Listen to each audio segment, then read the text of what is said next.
Tuluyan ang tinanggihan ng Land Transportation Office ang plastic cards na inaalok bilang donasyon ng isang pribadong organisasyon para sa pag-iimprenta ng lisensya sa pagmamaneho. Sa kopya ng sulat ni LTO Chief Assistant Secretary Vigor Mendoza II kay Dr. Carlito Cubello, presidente ng Philippine Society of Medicine for Drivers sa kumalat sa media, bagamat walang nakikitang problema, ang Office of the Solicitor General sa planong donasyon, nagdesisyon anya ang ahensya na kanselahin at huwag nang ituloy ang unang napagkasunduan na deed of donation. Dagdag pa ni Mendoza, ipauubaya na sa Department of Transportation ang desisyon kung tatanggapin ng alok na 4 na milyong piraso ng plastic cards.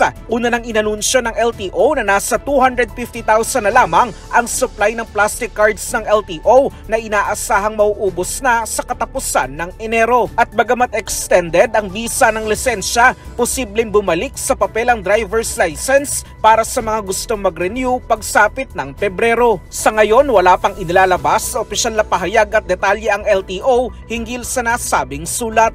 Para sa kauna-unahan sa Pilipinas, DCRH, ito si Christian Manio, tuloy-tuloy sa pagbabalita, tuloy-tuloy sa serbisyo, sama-sama tayo Pilipino.